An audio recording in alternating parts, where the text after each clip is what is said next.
비상구, 자, 오늘 비상구를 찾는 그런 은혜가 있기를 바랍니다.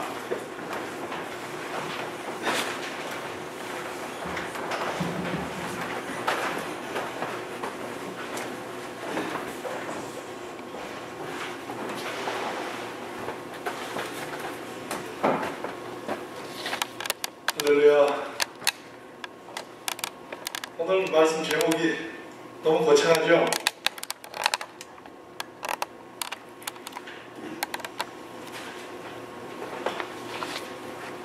제가 얼마 전에 카톡을 하나 받았어요. 모두 알고 있는 건지 알고 있을 거라고 생각됩니다. 이런 내용이에요. 한번 들어보세요. 너무 걱정하지 마라. 걱정을 할 거면 두 가지만 걱정해라. 지금 아픈가? 안 아픈가? 안 아프면 걱정하지 마라. 아프면 다시 두 가지만 걱정해라.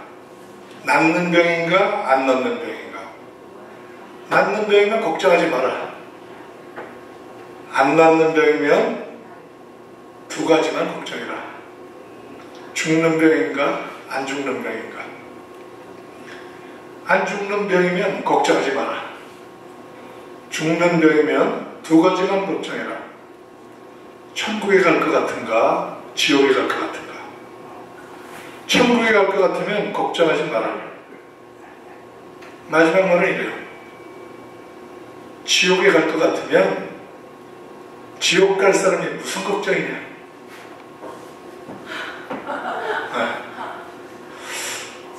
그 목사님이, 이 목사님이 보낸 건데 이렇게 썼어요. 그 끝을. 재미있는 글이네요. 행복한 오후 되세요. 제가 이 글을 받고 웃어넘기면 그만이지만 참 이 세태가 얼마나 진지함이 없는가 여기에 대해서 생각하게 됐어요. 진지함이 없다. 하나님을 믿는다고 하는데 천국과 지옥에 대한 개념이 불분명한 거예요. 천국이 있는 건지 지옥이 있는 건지 지옥이 과연 어떤 건지 여기에 대한 개념이 명확하지 않기 때문에 이런 글들이 막 돌아다니는 거예요. 근데 이분께만 제가 받은 게 아니고 몇 분에게 받았어요. 이 글을.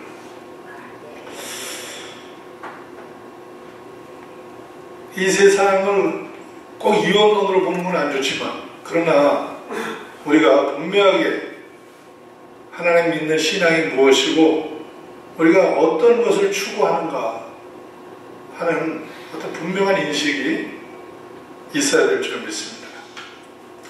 오카노 목사님은 살아생전에 그 하나님의 진노에 대해서 굉장히 엄하게 설교를 하셨어요. 하나님께서 지금 이 땅 가운데 진노하지 않고 계시는 것이 아니다.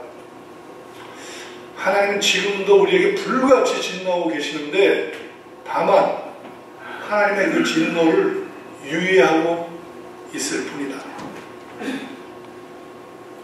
제가 이 며칠 이제 이 예레미야를 보면서 몇 가지 관련 책들을 봤는데 그 중에 아주 가장 무서운 게 조나단 에드워드 목사님의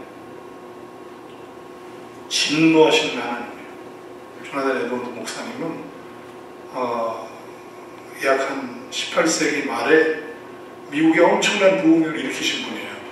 이분의 설교를 들으면 너무 무서워서 그 설교를 듣는 사람들이 다 발로를 떨었다고 해요. 그런데 그분의 그 설교 중에 이런 설교가 있어요. 신명기 32장 35절의 말씀인데 이런 말이에요. 여호와께서 그들이 실족할 그때에 갚으시리로다. 이런 말이 있어요. 평소에 잘 나갈 때 다 내버려 둔다는 거예요. 하나님은 오래 참으신다는 거예요. 그러나 결단코 좌시하시는 분이 아니에요. 하나님은 인내하시는 거예요. 내가 어디까지 가는가 내가 보겠다. 지켜보시는 거예요. 그리고 끝까지 참아주시는 거예요. 내가 다시 돌아올 때까지 참아주시는 거예요. 그런데 그 우리가 가고 있는 그 길을 하나님께서 다 잊어버리시는 게 아니라는 거죠. 다 쌓고 있는 거예요. 가만히. 나중에 우리가 이제 우리의 삶을 마치고 하나님 앞에 가서 백보자 심판 앞에 서면 우리 흔히 많이 하는 얘기 있잖아요. 하나님 옆에 대형 스크린이 펼쳐 있는데 누구든지 그 앞에 가서 서면 그 사람의 한 것이 그냥 파노라마처럼 지나간 거예요. 어떻게 살아갔는지가 쫙. 베드로가 옆에서 하나님만 보고 있는 거예요. 끌까요? 계속 할까요? 쫙 나가서 너무나 그걸 직접 보고 있는 당사자가 마음이 괴롭고 슬퍼서 하나님 제발 그만 보여주세요. 제가 스스로 가겠습니다. 예수님께서 오셔서 어디 가죠? 내가 내 그 모든 것들을 다 지고 내가 이미 대속했다 하실 때 우리의 그 죄가 대속되는 거예요. 그 전까지는 우리의 모든 죄가 다 쌓여있는 거죠. 제가 그 예레미야 1장 할 때 이런 이야기를 한 적이 있어요. 우리가 그 수영장에 이렇게 놀러 가면, 물놀이를 하러 가면 그 수영장에 재밌는 놀이기구가 하나 있는데 물벼락이다. 물벼락. 그래서 아이들이 그 큰 기둥 위에 바켓스가 돌아가고 있는데 그 바켓스에 계속 물이 떨어지게 된 거예요. 떨어지다가 바켓스가 가득 차면 바켓스가 자동적으로 뒤집어지는 거죠. 하나님의 진노, 우리에 대한 심판은 그렇게 지금도 하나하나 쌓여지고 있는 거예요. 스스로 자신을 속인다고 해서 내 죄가 없어지는 게 아니라는 것이죠. 제가 오늘 이 얘기를 하는 것은 예레미야 선지자는 갖가지 비유를 통해서 갖가지 주제를 가지고 우리에게 말씀을 하고 계세요. 그런데 오늘은 이 예레미야의 글이 회개예요. 회개. 물론 이게 2000년 전 구약시대의 그 언어고 지금 우리와 다르지만 그러나 지금 현재 오늘 이 세대를 살아가고 있는 그리스도인들에게 정말 필요한 것이 바로 이 회개예요. 복음으로 가는 그 전방에 뭐가 있어야 되냐면 이 회개가 있어야 되는 것이죠. 오늘 제가 이렇게 표현을 했는데 천국으로 가는 마지막 비상구. 처음에 우리가 이 회개로 들어와야 되는데 그렇게 하지 못했어요. 지금 우리가 신앙생활을 하고 있지만 이 신앙생활이 다 내가 그 회개를 거친 줄로 알고 있는 사람들이 많이 있다는 거죠. 그러나 정말 내가 이것을 거쳤는가 한번 점검할 필요가 있어서 오늘 이 말씀을 하게 됐습니다. 예레미야 선지자는 어려서 소명을 받았어요. 그래서 약 18세에 소명을 받았는데 그 젊은 청년에게 하나님께서 두 가지 사명을 주셨어요. 뭘 주셨냐면 너 이 백성에게 가서 구원을 선포해라. 그래서 이 구원을 선포한다는 것은 늘 하나님의 백성들에게 희망을 주고 꿈을 주고 소망을 주고 다시 일어날 용기를 주는 거예요. 이것을 하기는 너무나 쉬워요. 아주 기쁜 일이고 담대하게 나가서 선포하는데, 근데 한 가지가 더 있어요. 그건 뭐냐면 이 예레미야서 전반에 흐르고 있는 하나님의 엄정한 진노, 이 심판에 관한 거예요. 오늘 여러분 제가 1절에서 4절까지만 읽었지만 나중에 집에 가셔서 그 후반부를 쭉 읽어보세요. 31절까지 다 읽어보세요. 뒤에는 무서운 이야기가 나와요. 하나님께서 이 백성을 어떻게 심판하시는지, 당신의 자녀인데, 당신의 사랑하는 백성인데 그들을 어떻게 다루시는가, 이 무서운 내용이 나와요. 예레미야는 구원을 선포하면서 또 이것도 선포해야 했어요. 이게 너무나 힘들었어요. 그러나 예레미야는 하나님께 소명을 받은 자라 그것을 담대하게 선포했어요. 근데 그 심판을 앞두고 이 1절에서 4절까지의 말씀이 바로 그 심판에서 구원받으니까 우리가 어떻게 해야 되는가, 그 심판을 앞두고 우리가 어떻게 돌이킬 수 있는가에 대해 이렇게 나온 거예요. 이 1절에서 4절까지의 내용이 회개입니다. 회개. 1절에 뭐라고 그랬죠? 이스라엘아, 내가 돌아오려거든 내게로 돌아오라. 기회를 주는 거예요. 돌아오라는 말은 뭐예요? 지금 내가 가고 있는 길을 멈추고 그리고 돌이키라는 거예요. 내가 살고 있는 이 길이 어떤 길인지 한번 살펴보라는 거죠. 예레미야는 계속 1장에서도 그 이야기를 했고 2장에서도 그 이야기를 했어요. 너 가다가 서서 내 청년의 때를 돌아봐라. 하나님께서 너를 어떻게 불렀고 내가 어떻게 하나님 앞에서 은혜를 입었고 어떠한 삶을 살게 되었는가 돌아보라.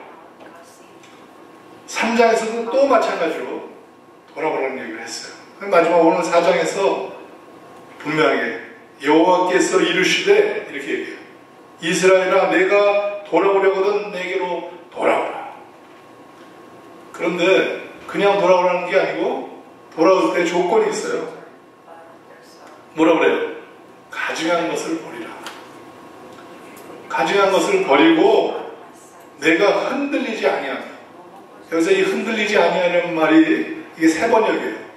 옛날 번역에는 요동치 말라라고 되어 있어요. 요동치 말라. 요동치 말라는 말을 우리가 어떤 때 많이 쓰죠? 표현을 바다에서 배가 흔들릴 때 요동한다고 해요. 배가 요동한다. 배가 요동하지 않으려면 어떻게 해야 돼요? 요동하지 않으려면 닻이 바닷속에 굳게 내려 박혀 있어야 돼요. 이 닻이 뭐예요? 이 닻이 이 세상에 우리가 믿는 것들, 권력, 긍력, 또 사람들, 내가 세상에서 믿을 수 있는 모든 것들은 다 순식간에 부서져 버리고 변하고 흔들리고 믿을 것이 없는 거죠. 우리가 영원히 믿을 수 있는 그것은, 그 닻은 하나님밖에 없는 거예요. 내가 요동치 말라. 나에게 든든히 내 닻을 내리라. 그리고 가증한 것을 버리라는 건데, 이 가증한 것에 대해서 오늘 얘기를 하려고 해요. 가증한 것. 가증하다는 것을 우리가 어느 때 많이 쓰죠? 가증하다. 가증하다. 이 속이 보이는 거예요. 아이고, 이거 분명히 이게 아닌데, 이렇게 하는 거예요. 외식하는 거죠. 마음은 깡대가 있으면서 겉으로는 그냥 좋은 척, 겉으로는 그냥 거기에 마음이 있는 척 얘기하고 있는 거예요. 그런데 성경이 가르치는 불변의 진리가 있는데, 그게 무엇이냐면 누구든지 회개라는 좁은 문을 통과하지 않으면 결단코 천국을 갈 수 없다는 거예요. 예수님께서 뭐라고 하셨죠? 너희가 스스로 돌이켜 어린아이와 같지 아니하면 결단코 천국에 갈 수 없느니라. 돌이켜서 어린아이같이 되다. 어린아이는 뭐예요? 두 가지 마음을 품을 수가 없죠. 있는 거 그냥 달라고 그러는 거예요. 보는 거 그냥 하겠다는 거죠. 사람이 되면 어때요? 어른이 되면 우리가 자신을 감추고 뭔가 그런 외식으로 우리를 가리는 거죠. 성경의 구약과 신약 모두가 계속해서 이 회개에 대해서 얘기하고 있는데, 오늘 이 회개의 그 강조점과 내용을 한번 보겠습니다. 왜 이렇게 회개를 하라고 얘기를 하는가? 우리가 회개를 몰라요? 우리가 회개를 다 알잖아요. 그런데 성경에서는 계속해서 회개하라는 말을 하고 있어요. 세례 요한의 첫 일성이 뭐였죠? 세례 요한이 이제 세상에 나와서 처음 사역을 시작했을 때 마태복음 3장에 보면 첫 말이 회개하라 천국이 가까웠느니라. 그런데 다시 4장에 보면 예수님께서 이제 세례 요한보다 6개월 정도 늦게 사역을 시작하셨죠. 다시 나와서 하신 첫 말씀이 뭐예요? 회개하라 천국이 가까웠느니라. 이 회개하라는 말을 누구에게 했을까요? 회개하라는 말을 하나님을 믿지 않는 이방인들에게 했을까요? 평생 하나님을 섬기며 하나님의 백성이라고 자부하는 사람들에게 이 회개하라는 말을 한 거예요. 베드로의 첫 설교도 회개하라. 사도 바울의 첫 설교도 회개하라. 회개가 도대체 뭘까요? 왜 이렇게 회개에 대해서 계속해서 얘기하고 있을까요? 사도 바울과 베드로는 온 세상을 다니면서 복음을 증거했는데 그 복음의 내용이 회개하고 주 예수를 믿으라 이 말이에요. 복음의 내용. 바울은 이런 말을 했어요. 회개는 생명을 얻고 구원에 이르게 하는 것이다. 그러므로 회개하고 합당한 열매를 맺으라. 오늘 다시 또 이 회개에 대해서 얘기하고 있는 이 상황이 그냥 제가 한 것이 아니고 하나님께서 지금 이 말을 또 하고 싶으신 거예요. 오늘날 어때요? 온갖 외식이 판을 치고 가면 쓰고 사는 이 세상에서 참된 신앙을 찾아볼 수가 없기 때문에 하나님께서 다시 옛날에 그 히딩크가 한국 축구를 새롭게 할 때 어떻게 했어요? 축구를 새롭게 하는데 무슨 특별한 기술이 필요한 게 아니고 뭐였죠? 기본으로 다시 돌아가. 기본으로 처음부터 기초체력부터 볼차기부터 다시 하자. 하나님께서 오늘 우리에게 얘기하고 있는 게 하나님 백성이 하나님을 잘 믿고 바른 신앙생활을 하려면 절대로 필요한 것이 바로 회개다. 그래서 이 회개가 오늘 같은 세대에서 그 참된 믿음의 첫걸음이고 또 천국으로 가는 마지막 비상을 할 것이죠. 자, 이제 좀 본론으로 들어가 보겠습니다. 예수님께서 두루 다니시면서 이렇게 얘기했어요. 회개하고 복음을 믿어라. 그런데 오늘 사람들이 예수님의 이 회개하라는 이 말을 잘못 생각하고 있다는 거죠. 회개하고 복음을 믿으라 라고 했는데 오늘 우리가 살고 있는 이 믿음의 형태를 보면 예수 믿으면 회개한 줄 알아요. 교회에 나오면 난 회개한 사람인 줄 알아요. 세례 받고 예배 잘 드리면 난 회개한 사람인 줄 안다는 것이죠. 자, 우리가 믿는다 할 때 요즘 그 믿는다는 말의 의미에는 회개했다라고 이미 이렇게 인정하고 들어가는 거예요. 믿는 사람은 회개했습니까? 왜 이걸 잘 알아야 돼? 믿으면 다 구원 받습니다. 이걸 내가 부정하는 게 아니에요. 믿으면 우리가 구원 받아요. 그런데 그 믿음이 참 믿음인가 아닌가는 회개가 그 시금석이 된다는 거죠. 내가 정말 회개했는가? 이 회개 없이 예수 믿는 건 정말 믿음이 아니에요. 그리고 이런 말이 조금 힘들게 들릴지 모르지만 믿는다고 다 구원받는 게 아니라는 거죠. 자, 오늘 예수 믿는다는 게 이런 건 줄 알아요. 내가 내 삶을 잘 살면서 내가 좋아하는 거 다 하면서 내 삶을 잘 누리면서 그러면서 예수님을 하나 더 믿는 거예요. 예수님이 뭐예요? 내 구원의 방편이야. 이 다음에 내가 천국 갈 때 꼭 필요해. 이 예수님이. 그래서 예수님을 하나 더 갖다 놓은 거예요. 이것은 믿음이 아니라. 그것은 예수를 믿는 게 아니고, 예수를 믿죠. 그런데 회개 없이 예수 믿는 거예요. 오늘 우리가 처음부터 계속 뭐라 그랬어요? 세례요한이 회개하고 믿으라. 예수님도 회개하고 천국으로 그 소망을 가지라. 베드로도 회개하고 죄사함을 받으라. 사도 바울도 회개하고 회개에 합당한 열매를 맺으라. 그리하면 내게 유쾌한 날이 이르리라. 우리가 꼭 기억해야 하는 게 회개 없이는 구원이 없다는 거예요. 회개 없이는 바른 믿음을 가질 수가 없다는 거죠. 그러면 이 회개가 뭐냐? 회개가 내가 하나님 난 날마다 회개하는데요. 난 날마다 하나님 무릎 꿇고 내가 오늘 잘못 사는 거 회개하는데요. 제가 이 교회에서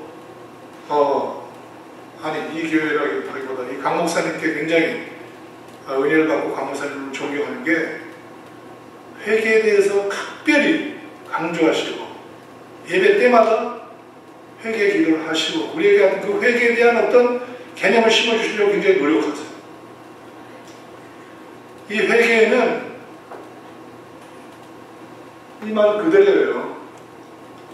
마지막 우리가 천국으로 갈 때 필요한 그 비상구예요. 자, 잘 들으세요. 이 회개가 뭐냐? 내가 양심의 가책을 받아서 하나님 내가 잘못했어요. 나 같은 놈은 정말 죽어야 돼요. 난 어떻게 해야 될지 모르겠어요. 가슴 치고 애타하면 회개하는 거냐? 그게 아니라는 거예요.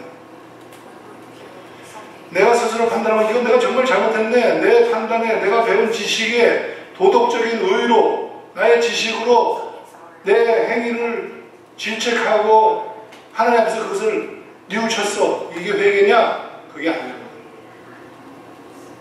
여러분 잘 아셔야 돼요. 회개는 내가 한 게 아니에요. 물론 내가 회개를 하죠. 그러나 성령께서 오셔서 내 마음을 열어줘요. 내 눈을 열어줘요. 내가 정말 죄인이고 내가 정말로 하나님 앞에 죽어야 할 그런 멸망받을 죄인인 것이 내게 깨달아져야 돼요. 이것은 약간 신비에 속해요. 기독교는 체험의 종교라고 그랬죠. 여러분 모두 한때 이런 경험이 있을 줄 압니다. 이런 경험이. 그러나 우리가 그 회개에 그 하나님께서 주시는 그 은혜를 잊어버리면 그러면 우리가 진정한 믿음 생활을 하고 있다는 게 아니에요.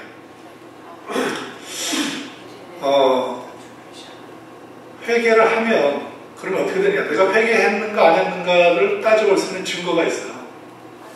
그것이 뭐냐면 회개를 하면 아까 그런 죄책이 있어요. 이게 첫 단계예요. 우리가 누구나 다 이 첫 단계를 거쳤을 거예요. 나의 그 죄책의 단계는 거쳐요. 그러나 반드시 일어나야 되는 게 뭐냐면 컨버전이에요. 컨버전. 뭐죠? 회심. 회개하면 이제 마음이 바뀌어요. 과거의 삶에서 딱 돌이켜서 이제 과거의 내 중심, 세상 중심, 언제나 나를 위하고 계산적이고 이게 유익한가? 이게 내 삶에 유익한가? 아닌가? 했던 이 모든 생각의 패턴이 바뀌는 거예요. 뭐라고 그랬죠? 우리가 회개하고 나면 두 가지 우리에게 다른 점이 일어나는데 그게 뭐냐면 경건이에요. 경건은 내가 얼마나 경건이라는 것이 거룩한 모습, 나를 이렇게 잘 꾸미는 이런 모습이 아니고 경건은 뭐냐면 하나님 앞에서 내가 얼마나 무력한 존재인가를 알고 무릎 꿇는 거예요. 나는 안 돼요, 하나님. 하나님 나는 아무것도 할 수 없어요. 하나님 나를 도와주세요. 작은 것부터 큰 것까지 다 하나님께 온전히 의존하는 것이 경건이에요. 두 번째는 거룩인데 이 거룩은 뭐라고 그랬죠? 예레미야서에 할 때 제가 했죠. 거룩은 하나님께 딱 구별돼서 제껴놓은 거죠. 하나님. 다시 말하면 뭐예요? 내가 생각으로 어떤 것을 잘하고 잘못하고 판단하는 것이 아니고, 이게 하나님께 합당한가? 하나님이 이걸 기뻐하실까? 하나님께서 이걸 어떻게 생각하실까? 늘 내 생각에 예수님이 내 판단의 기준이 되는 거죠. 예수님께서 항상 내 판단의 기준이 되는 거예요. 다니엘 김 선교사는 이런 얘기를 했어요. 다니엘 김 선교사가, 제가 그분께 굉장히 많이 은혜를 받는데, 우리가 너무나 많이 성령님께 폭행을 하고 있다. 성령님을 폭행하고 있다. 우리가 너무 많이. 우리가 만약에 믿는 자라면, 정말로 구원받은 자라면 우리는 너무나 많이 성령님을 폭행하고 있습니다. 지금 여러분을 폭행죄로 고발합니다. 이게 무슨 말이에요? 가만히 들어보니까 회심만 했다고 하는 자들, 우리가 예수님을 믿는다고 하고 예수님이 나와 동행한다고 우리가 얘기하잖아요. 성령님께서 우리에게 오셔서 영원히 나와 동행하시며 나의 모든 삶을 주관하고 계세요 라고 고백한 그 사람이 그 성령님을 모시고 다니면서 계속 죄를 짓는 거예요. 계속 자기 유익한 대로, 자기 하고 싶은 대로, 자기 마음대로 하는 거예요. 성령님 어때요? 우리 옆에서 가만히 보고만 있는 거예요. 이거 하면 안 되는데 늘 성령님 마음을 아프게 하고 괴롭게 하고, 이게 뭐예요? 성령님 폭행하는 거예요. 우리 폭행죄로 고발하는 거예요. 여러분, 회개란 결국 뭐예요? 회개란 내가 하나님 앞에 엎드려서 진정으로 그 나의 잘못을 깨닫기를 하나님 앞에 간구할 때 하나님께서 예수의 영이신 성령을 내게 보내주셔서 그 성령으로 하여금 나의 모든 것을 깨닫게 하고 내가 진정으로 주 앞에 잘못을 인식하고, 그 다음부터 갈라디아서 2장 20절 말씀처럼 내가 그리스도와 함께 십자가에 못 박혔으니 이제는 내가 산 것이 아니고 내 안에 그리스도께서 사시는 것이라. 주님께서 내 안에 사셔서 나를 이끌어 가신다는 거죠. 그래서 갈라디아서 고린도후서 5장 7절에 뭐라고 그랬죠? 그런즉 누구든지 그리스도 안에 있으면 새로운 피조물이라. 이전 것은 지나갔으니 보라 새 것이 되었도다. 회개했다면, 회심했다면 이 바울의 이 고백이 우리 가운데 일어나야 된다. 그냥 옛날 거를 그냥 그대로 가지고 다니면서 조금 내가 이런 건 잘못됐네, 이런 거 하지 말아야지, 옛날 그 죄된 것들을 그냥 끌고 다니면서 조금 나아진 삶을 살려고 하는 것, 이것이 회개가 아니에요. 날마다 동일한 죄를 저지르면서 다시 와서 회개하는 것, 이건 회개가 아니라는 거죠. 물론 그것도 회개예요. 주님께서 말씀하시듯이 발을 씻는 거죠. 발을 씻는 거죠. 그러나 뭐라 그랬어요? 주님께서 너희가 목욕하는 것이 필요하다. 목욕하는 것이, 한번 목욕하는 것이. 오늘 이 말씀을 드리는 것은 우리 모두 한번 이런 진정한 회개에 어떤 이 통로를 지나야 된다는 거예요. 이것은 물론 힘들 수 있어요. 아주 어렵고 오랜 기간이 걸릴 수도 있어요. 그러나 우리의 믿음 생활에 하나님께 가는 그 여정 중에 반드시 지내야 할 그런 여정이라는 거죠. 오늘 아까 제가 말씀했던 이 양심의 가책, 감정적인 슬퍼함, 그리고 그 죄를 뉘우치는 것, 이런 것들은 다 사탄이 우리를 속이는 거예요. 됐어, 그 정도면 충분해. 너 수많은 아이들, 후한무치하는 사람들, 자기 죄를 어떻게 저지르고도 끄떡없이 살고 그들보다 네가 얼마나 더 나으냐. 이런 도덕적인 의의가 나를 이렇게 위로할 때, 여러분, 이건 사탄의 소리예요. 그건 하나님의 소리가, 하나님의 소리는 엄정합니다. 하나님 우리에게 인자하시지만 오래 참고 계시는 그 인자가 하나님의 공의를 넘어서는 게 아니에요. 하나님은 뭐라고 했죠? 공의의 하나님. 공의 하나님은 반드시 내가 지은 대로 심판하신다는 거예요. 그러므로 우리가 잊지 말아야 돼요. 내가 스스로 위헌하고 나를 안위하는 이것은 참된 신앙생활이 아니고 참된 구원의 그런 길이 아닙니다. 예수님께서 이런 말씀하셨어요. 마태복음 7장 20절에서 23절까지 말씀에 나더러 주여 주여 하는 자가 다 천국으로 갈 것이 아니요 다만 내 아버지의 뜻대로 행하는 자가 천국으로 가리니 너희가 그날에 내게 말하리라 주여 내가 주의 이름으로 귀신을 쫓아내고 내가 주의 이름으로 많은 기적을 행하고 내가 주의 이름으로 선지자 노릇을 하였지 않습니까? 하리니 그때 내가 분명코 내게 말할 텐데 불법을 행하는 자들아 내게서 떠나가라. 이게 산상수훈의 마지막 결론이에요. 아주 무서운 말씀. 우리가 다 그런 줄 알고 생각하는데 그러나 주님께서 확실하게 말씀하세요. 내가 진정으로 돌이켜서 그리고 하나님의 뜻대로 행하지 아니하면 그러면 내 구원은 내가 결코 보장하지 못한다는 거죠.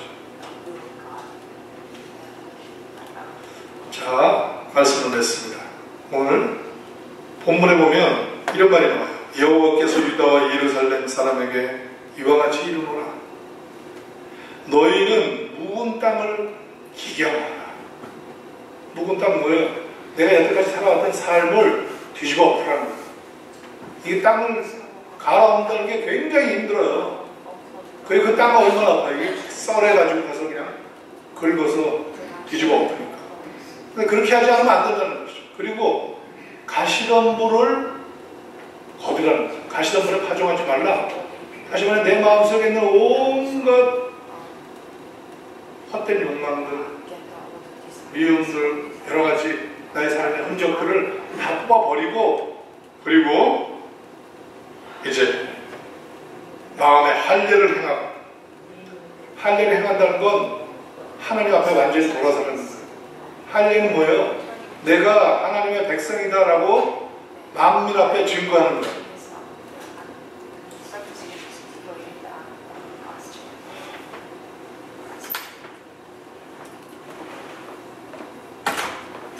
8절에 보면 이런 말이 있어요.